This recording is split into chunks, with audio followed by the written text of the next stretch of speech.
Leopoldo Maldonado es director regional de Artículo 19, Oficina para México y Centroamérica. Leopoldo, gracias por acompañarnos. Muchas gracias por el espacio, Idania. ¿Se enredó el presidente López Obrador en su respuesta? ¿O definitivamente las leyes no tienen sentido para el presidente, sino cuando le conviene que sean leyes, pues? Pues muy preocupante la respuesta del presidente, porque él señala que la investidura presidencial, entiéndase él, está por encima de la ley, y eso es inaceptable en cualquier sociedad que aspira a ser democrática y que aspira a ser un verdadero Estado de Derecho. Tenemos un país con niveles de impunidad del 98% en los crímenes en general y particularmente en los crímenes contra la prensa, y pues esto es una invitación a vulnerar la ley. Y no solo a vulnerar la ley, sino a agredir a los periodistas. Entonces, evidentemente, esa, digamos, declaración está abriendo el camino para que otros actores que se sientan denostados, agredidos, difamados por la prensa, puedan hacer lo que se les venga en gana, como publicar el teléfono de una periodista y ponerla en riesgo. Además, Leopoldo, hay cierto desparpajo, cierto desprecio. Bueno, hacia las leyes y hacia quienes hacemos este oficio, ¿no? Y hacia la periodista en cuestión, que cambie el teléfono. ¿Cuál es el problema? Que cambie el número. Sí, se pretende minimizar un hecho que es grave en un país en donde se agrede a la prensa cada 16 horas, siendo México el país más letal para los periodistas en las Américas y uno de los más letales a nivel mundial. No se puede actuar con ese desparpajo, y menos viniendo de un jefe de Estado que siempre reclama o siempre alega que tiene un derecho a la libertad de expresión. Lo tiene, pero además es responsable de los derechos de otros. Su libertad de expresión no es ilimitada, está todavía más constreñida entre más poder se tiene. No es una discusión entre particulares y entre iguales. Hay una absoluta asimetría de poder.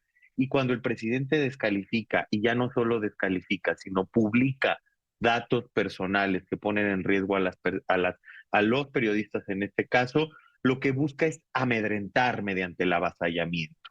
Y a esto se suma la maquinaria de propaganda, Idania, porque además utilizan los medios públicos subiendo un video con la cara de la periodista, la jefa del buró de corresponsales de New York Times en México, pues precisamente para continuar en esta estrategia de avasallamiento y de inhibición a la crítica y al escrutinio públicos.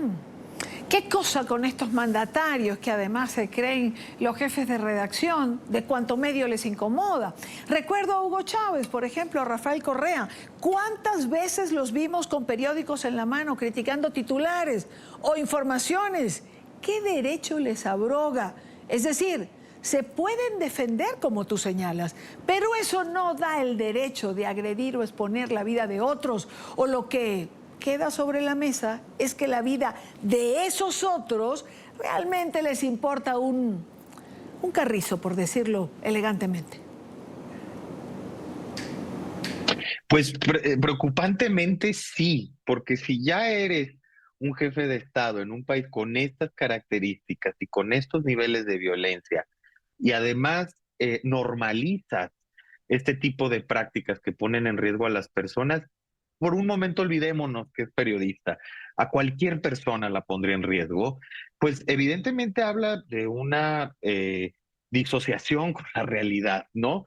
Pero además, ahora que recuerdas a Hugo Chávez, hay una sentencia de la Corte Interamericana de Derechos Humanos, Ríos y otros contra Venezuela, que habla precisamente del discurso desde la tribuna del poder público, desde el poder ejecutivo, cuando él acusó de terroristas a Radio Caracas Televisión, las consecuencias en términos de violaciones a derechos humanos que entraña este tipo de descalificaciones. Y un segundo tema, el tema de cómo efectivamente los gobiernos, los jefes de Estado en América Latina han intentado erigirse como parámetros de la verdad y decir qué es bueno o malo periodismo. eso no le corresponde al Estado. Eso le corresponde juzgarlo a las audiencias, a la sociedad.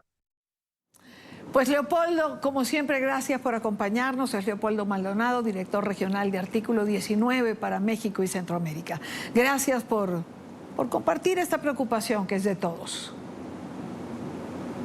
Al contrario, muchas gracias a ti como siempre, Idane.